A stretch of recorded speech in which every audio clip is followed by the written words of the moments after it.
दोस्तों आज की क्लास में हम लोग समझेंगे वित्तीय आपातकाल के बारे में, यानी कि फाइनेंशियल इमरजेंसी के बारे में।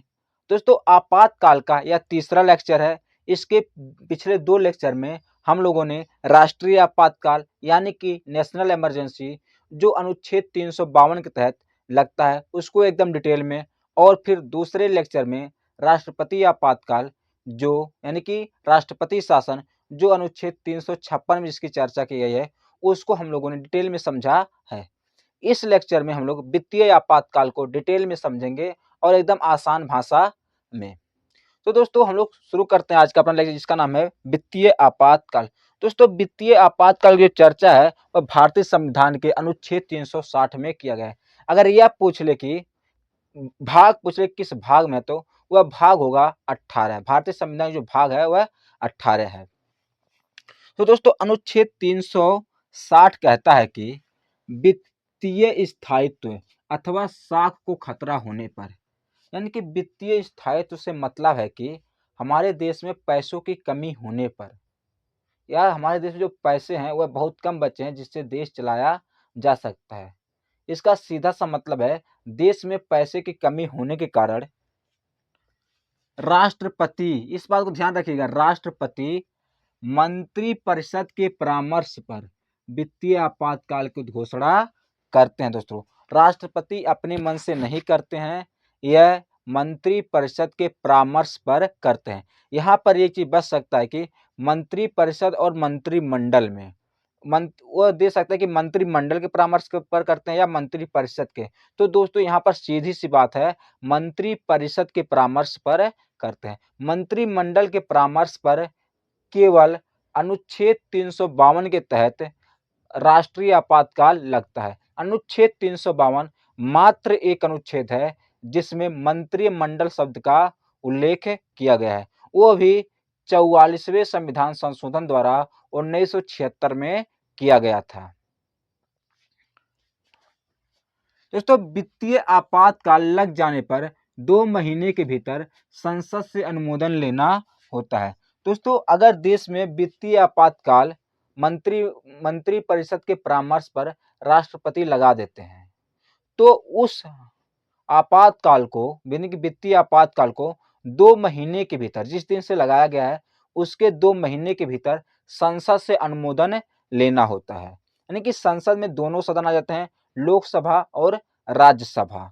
अनुमोदन क्या होता है इसको समझते हैं। दोस्तों अनुमोदन वह चीज होता है जिसमें जो सदन है, लोकसभा या राज्यसभा, मान लो लोकसभा में वह अनुमोदन के लिए गया, तो लोकसभा कैसे अनुमोदित करेगा?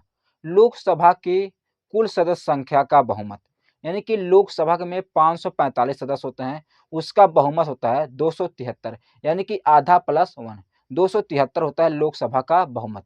तो इसके अनुमोदन करने के लिए 273 होना चाहिए, और प्लस में उपस्थित एवं मतदान करने वालों का 2/3 बहुमत, यानी कि उस सदन का बहुमत तो होना चाहिए जिस सदन में गया। यानी कि लोकसभा में गया तो लोकसभा का बहुमत 273 तो होना चाहिए, फिर उसके बावजूद जितने भी लोग उस समय उपस्थित हैं और मतदान किए उसके 2/3 का बहुमत होना चाहिए। यही चीज लोकसभा के लिए भी और राज्यसभा के लिए भी है। राज्यसभा में गया तो राज्यसभा का कुल बहुमत प्लस उपस्थित एवं मतदान करने वाले का 2/3 बहुमत। हम लोग राष्ट्रपति वाले चैप्टर में एकदम डिटेल में डिस्कस किए हैं कैसे होता है। अगर उसको नहीं देखें तो लिंक में आप क्लिक करके देख सकते हैं, डिस्क्रिप्शन में दिया गया है। तो इस प्रकार से अनुमोदन मिलता है। तो अनुमोदन राष्ट्र वित्तीय आपातकाल लगने के 2 महीने के भीतर ही लेना होता है, इस बात को ध्यान रखिएगा। अगर दोस्तों मान लीजिए कि मंत्रिपरिषद की सलाह पर राष्ट्रपति वित्तीय आपातकाल की घोषणा कर देते हैं, उसके बाद लोकसभा भंग हो जाती है। अगर लोकसभा भंग हो गई तो मंत्रिमंडल या मंत्रिपरिषद सब भंग हो जाती है, प्रधानमंत्री भी हट जाते हैं, तो कैसे अनुमोदन मिलेगा? दोस्तों लोकसभा भंग होने पर इसका अनुमोदन राज्यसभा देती है। राज्यसभा परमानेंट सदन है जो भंग नहीं होती है। तो लोकसभा अगर भंग हो जाए तो राज्यसभा इसका अनुमोदन देती है सेम कंडीशन पर। लोकसभा भंग हो तो यह अनुमोदन राज्यसभा देती है। लेकिन दोस्तों, जब भी लोकसभा का गठन होगा, जब फिर से देश में चुनाव होंगे, फिर लोकसभा का गठन होगा।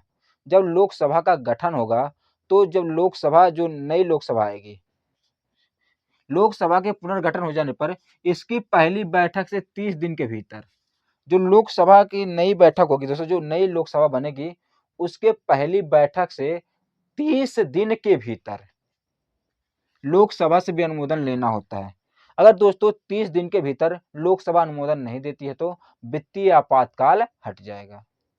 लेकिन दोस्तों, जब हम लोग राष्ट्रीय आपातकाल पढ़ें, राष्ट्रपति शासन पढ़ें, उसमें एक टाइम का उल्लेख था कि इतने टाइम तक ही वो राष्ट्रीय आपातकाल रह सकता है, इतने टाइम तक राष्ट्रपति शासन रह सकता है।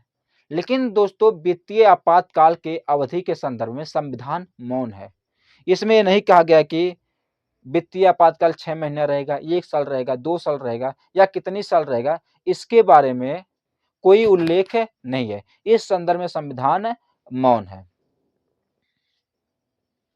तो वित्तीय आपातकाल के अवधि के संदर्भ में संविधान मौन है। इसमें नहीं कहा गया कि कितने समय तक वित्तीय आपातकाल रहेगा।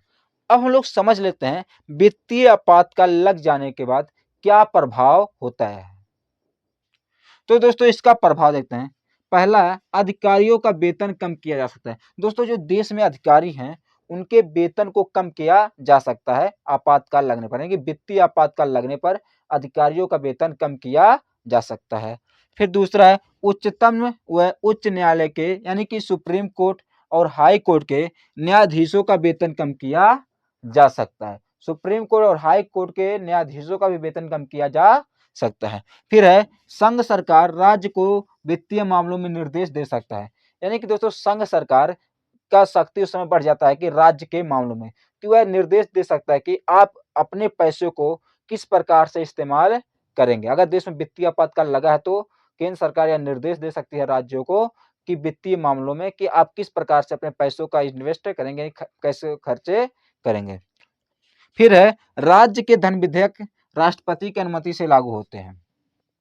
दोस्तों, उस समय जो राज्य में जो धन विधेयक होते हैं वह राष्ट्रपति की अनुमति से ही लागू होते हैं, अगर देश में वित्तीय आपातकाल लगा है तो।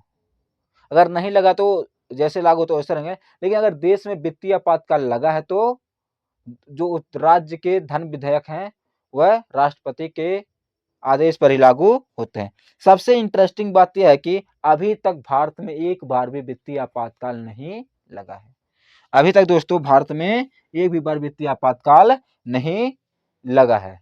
अगर वीडियो पसंद आई है तो वीडियो को लाइक और चैनल को सब्सक्राइब करना ना भूलें। दोस्तों, नेक्स्ट वीडियो में हम लोग डिस्कस करेंगे उपराष्ट्रपति के बारे में। हम लोग टॉपिक वाइज चल रहे हैं धीरे धीरे। यूपीएसआई के पॉइंट ऑफ व्यू से संपूर्ण सिलेबस इंडियन पॉलिटी और हिंदी को हम लोग कंप्लीट करेंगे। हिंदी लगभग कंप्लीट हो गया है, कुछ टॉपिक और बचे हुए हैं और पॉलिटी भी कंप्लीट हो जाएगा। बहुत से टॉपिक हो गए हैं। अगर आप चैनल पर नए हैं तो चैनल सब्सक्राइब और वीडियो को लाइक करना ना भूलें। बहुत बहुत धन्यवाद। आप इसका स्क्रीनशॉट ले सकते हैं।